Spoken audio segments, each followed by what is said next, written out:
Hi, let's chat about Olivia Newton-John's album, Clearly Love. So welcome to my channel. Please like, subscribe, and hit that notification bell for more content. It's really going to help my channel grow. This is the second album that I'm reviewing by Olivia Newton-John. If you could see the one up there, Olivia Newton-John's, what was that one? Making a Good Thing Better. So I reviewed that. So if you're interested afterwards, please go ahead and search out that video. So this is Olivia Newton-John's 6th studio album, put out in September of 1975. So let's talk about the physical album, first of all, because it's kind of interesting. So when you look at the album like this, this is the front. And notice it's got all the song titles here. To me, that was a little bit weird. It kind of harkens back to the 50s albums that used to do that. But what's really interesting is if you flip the album, you have to flip it and you're going to get another image of her. And then you get the song titles again.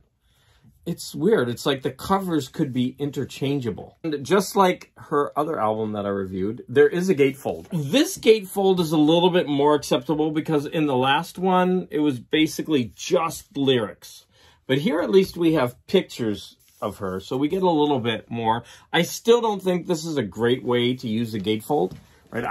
I prefer art throughout the whole gatefold. And then I would prefer lyrics on the album. But this is a combination of pictures, lyrics, and then song information. Oops, it's over here. And then song information, which, again, I believe all this could have been on both sides of the sleeve, and we could have had a really nice art image here. It's for me, again, kind of a waste of a gatefold. I said this album was put out in 1975.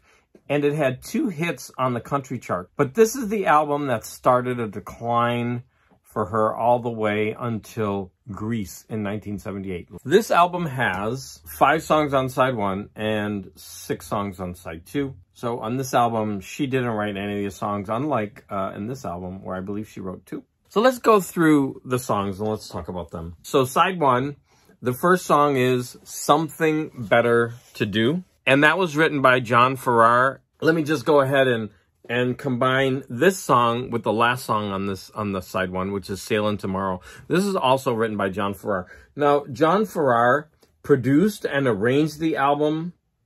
He also plays guitars and sang backing vocals. And like I said, on the review for her other albums, he was responsible for writing many of her biggest hits. Have You Never Been Mellow, You're the One That I Want, Hopelessly Devoted to You, and Magic. Okay, now the second song on this album is interesting. It's called Lovers, and it was written by Mickey Newbury. And I actually went through a Mickey Newbury phase a couple of years ago. And it was because of his one song that drew me in. It's called An American Trilogy. It's a very good song. So I highly recommend that you search out Mickey Newbury's An American Trilogy. And if you're an Elvis fan, Elvis recorded it. But anyways, Mickey Newbury wrote her song, Lovers. I want to talk about one line from the song. To think they once tore down a wall for a door. And there was a funny story that I came across. So this was inspired by a songwriter named Hank Cochran, who lived in an adjoining apartment to a country singer named Jeannie Seely. But he was tired of going out into the hallway and knocking on her door repeatedly. So he took a chainsaw and he cut a hole in the wall. Now that's country. Okay, there were a couple songwriters on here that it was really difficult to get information on. And the first one is there was a Michelle Brewerman and Karen Gottlieb. Now, on the album, it's clearly written M-I-C-H-E-L. And so I thought it was a French name, Michelle. So I thought it was a male-female writing duo. Online, I could only find Michelle with an extra E at the end, M-I-C-H-E-L-E. And I thought it was strange that on this album, the name is misprinted. Although Michael Feinstein, and I'm a huge Michael Feinstein fan, right? So he recorded one of their songs called My Favorite Year. So the fourth song on side 1 is He's My Rock, written by S.K. Dobbins, and I believe the S stands for Sharon.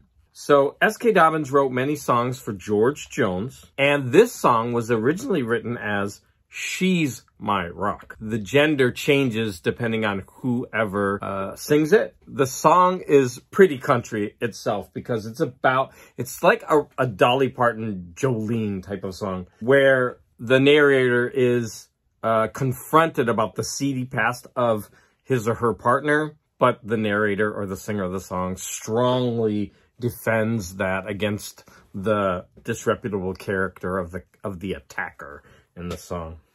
So country, so awesome.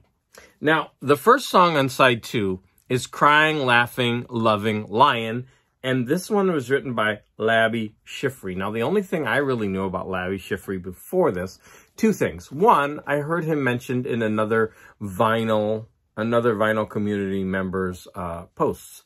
And then I think it was last record store day or 2 record store days ago, one of his albums was reissued. And stupidly, I didn't buy it. I wish I had now. So he wrote the song, It Must Be Love. And this was covered by Madness. So if you're an 80s fan, then you know Labi Siffre through Labi Siffre. I'm sorry, I'm not getting this name right. Okay, Labi Siffre was sampled by Eminem, Kanye West, and Jay-Z. If you want to dig deeper, Labi Siffre has a really interesting personal history that I'm not going to go into here. Okay, number 2 is Clearly Love, and that is the name of this album, right? And this was written by Diane Berglund and Jim Phillips, and that was another songwriting duo that I really couldn't find much information on. They also write the penultimate song on this album, which is just a lot of folk, the Marshmallow Song. So that one's like taking place around a campfire. Song number 3 is Let It Shine. And this was written by Linda Hargrove, and she has the nickname Blue Jean Country Queen. Now, she's most famous for writing the song Tennessee Whiskey. Most of us have heard that from Chris Stapleton, which was a #1 song for him. But it was also recorded by David Allan Coe, George Jones, which it was a #2 hit for him, and Megan Lindsay. The 4th song is a pretty famous song. I think the most famous song, except for the 6th one, is Summertime Blues. So this was written in 1958. Sorry, this was performed and co-written in 1958 by Eddie Cochran. And that went to #8 on the Billboard Hot 100. Alan Jackson took it to #1, and many, many people have recorded this. The song is pretty funny because it's about a kid who just wants to take his girl out on a date, but he's being stymied left and right, and his character is being assassinated along the way. So pretty funny lyrics. And that jumps us to the last song on the album, which is He Ain't Heavy, He's My Brother. Okay, so this is a widely recorded song, and it was originally recorded by Kelly Gordon in 1969, but it became a worldwide hit for the Hollies and also for Neil Diamond. But let's go back to the Hollies. Interesting fact I did not know. Elton John was a session musician at the time, and he plays piano on this hit. The songwriters are Bob Russell and Bobby Scott, and this is kind of a sad story, right? So they were introduced in a California nightclub by Johnny Mercer. But Russell was dying of a lymphoma, and they only met 3 times, but they were able to collaborate on this song. The title of the song is also pretty fascinating because it's a Christian parable, right? There's a young girl who is struggling with carrying her younger brother. And so she's asked, you know, about it. Do you want some help? And she responds, he isn't heavy. There's different versions, right?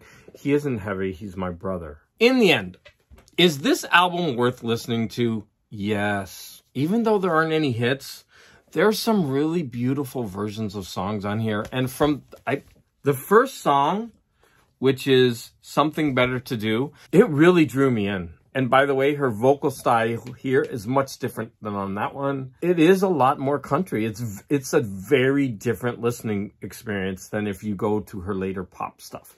So you're going to get a different side of her. If you enjoy her vocals, you will enjoy this, even though this album is much more in a country vein, right? But it's still country pop. I highly recommend it. It's definitely a great Sunday morning listen. I think you're going to get a lot out of it. Even the hits that you already know, like He Ain't Heavy, He's My Brother, and Summertime Blues, you're going to enjoy. And then thank you so much. If you appreciated this video, would you go ahead and watch one or two of my others? Please like, subscribe, and hit the notification bell, as I said before.